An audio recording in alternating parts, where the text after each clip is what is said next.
Hey everyone, and I hope you're having a wonderful day or night whenever you're watching this. Obviously for me it's nighttime, and it's currently 11:12 p.m. I'm gonna do this now, and I probably will post this tomorrow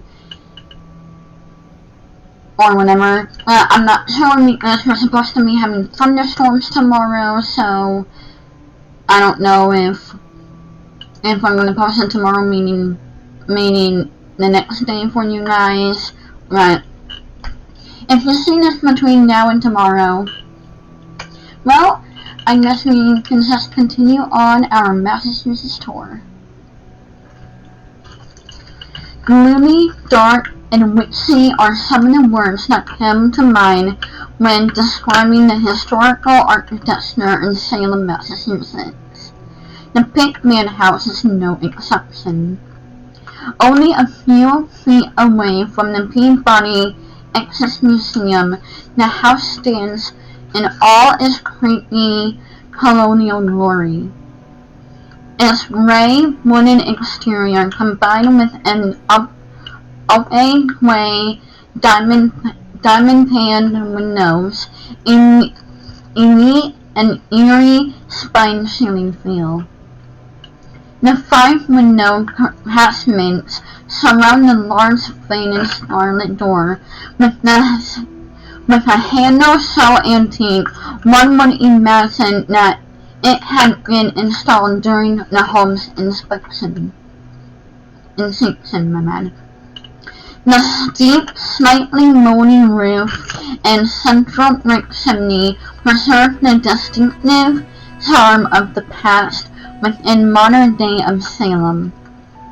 The house located on 43rd Charter Street was built by Samuel Pickman in 1665. Pickman was a sailor, much like the majority of the town's population at the time. One of the colony had been established in the town. Thriving port attracted wealthy merchants and mariners to its shores. It's no surprise that many of the early construction in the area belonged to the people in this line of work. The land in which the dwelling stands was bought by Pickman in 1657. He was thought to be an original owner of the home since his estate inventory mentions a house in the spot. Authors Brian and Harlan Tunnels in their book Architecture in Salem, an illustrated guide, speculated that the property could have been built by Samuel's father, Nathaniel Pickman, who was a carpenter. In 1964, the house was purchased by Historic Salem Incorporated with the intent of preserving its history and unique architecture style.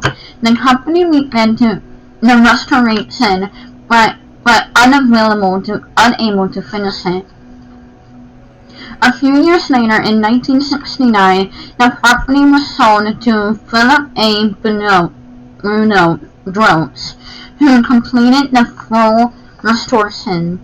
In the late 1970s, the tours were conducted showcasing the inside of the property. According to Debbie Mary, a former Pickman house tour guide, each one of the rooms had a button-activated mannequin, along with 17th century paraphernalia. Each mannequin represented a historical figure. Despite depicting scenes and narrating stories that pertain to the house, during this time, the red barn beside the house operated as a gift shop. While the tours were being conducted in the homes, the layout consists of the 3 bedrooms, one on the first floor and 2 on the second floor. A kitchen and an attic that have been converted into the caretakers. There are no mention of a bathroom or living room area. In 1983, the house was purchased by the Peabody Access Museum to conserve the historic significance of the site that has since remained under the same ownership. The Salem Mistrial Memorial was built behind the Pickman house in 1992, where the markers were placed to commemorate the many executed during the crazy witch craze. Next to the home is the Old Bearing Point Cemetery, the oldest cemetery in Salem, and all three constitute part of what is known as Charter Street Historic District. Among the many people that once called the Pickman house home was French painter Michael Felix Corday. The artist was famous for his beautiful marine paintings, murals, and portraits. However, his most important accomplishment was during the tomato to the New World. In the early 1800s, when Corday arrived in Salem, he quickly noticed that no one consumed the juicy red fruit. At the time, New Englanders thought the fruit was poisonous. Corday grew up in Italy and was accused of eating tomatoes of different varieties. He decided he would prove they were safe to consume by sitting on his stoop and devouring them.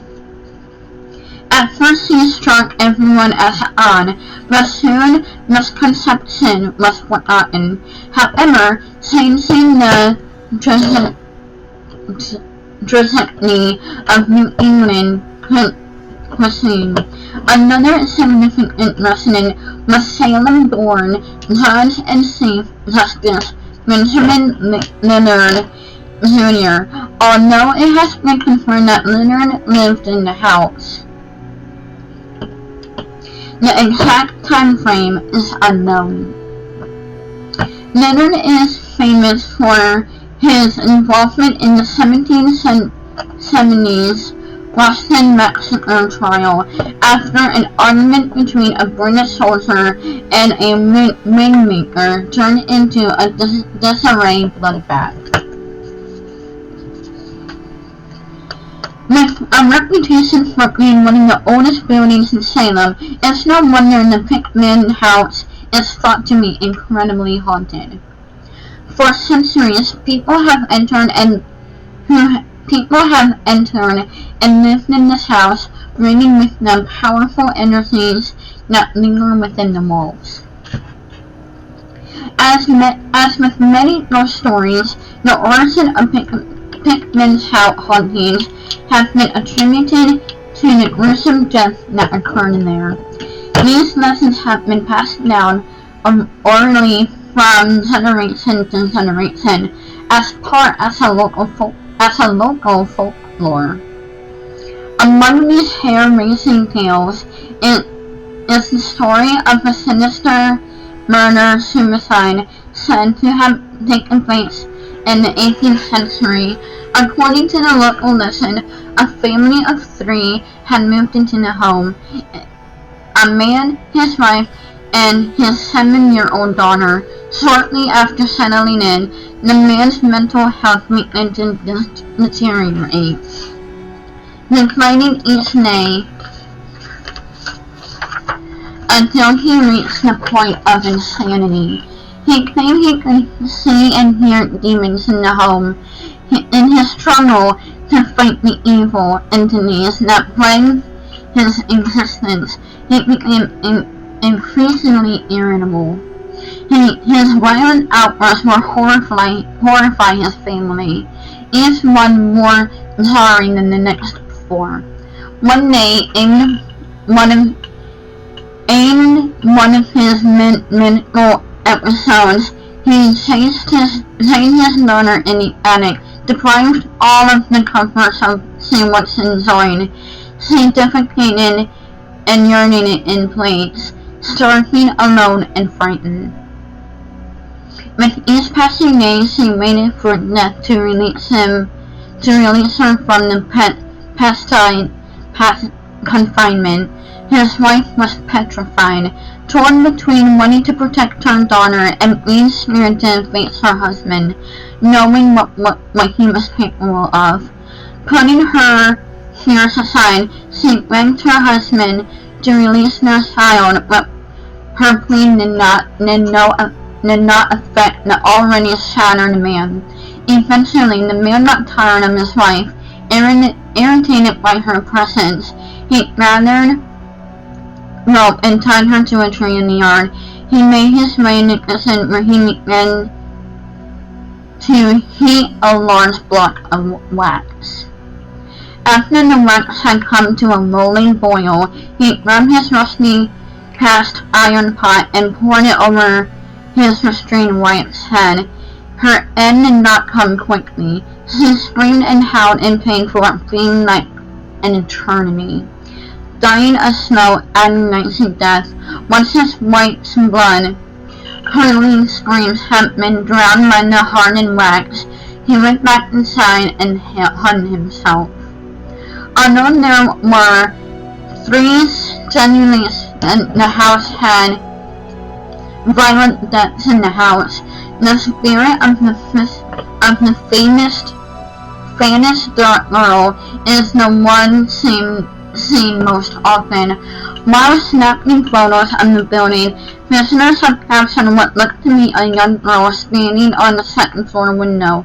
Employees of the museum across the street claim to have heard disembodied voices at night, particularly voices that sound like children. Aside from the strange sights of the girl, pictures have captured bright orbs and human faces floating inside the house.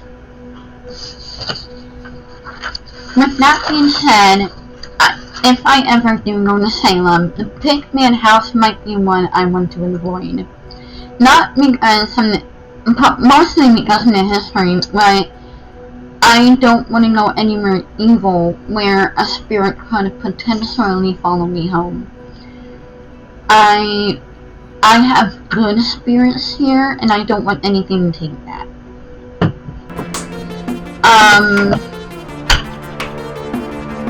But yeah, but that was heartbreaking when I researched it. No, it was long ago. People can still feel effects of the past. And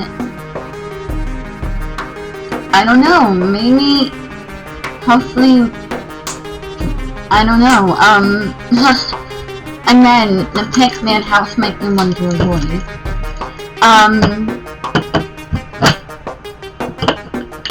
I just don't want anything evil following me home. And I think I say that along with a lot of people. But there's always a way to make sure they don't follow you home. But to be on the same side, I might just avoid it. Like I said a million times already.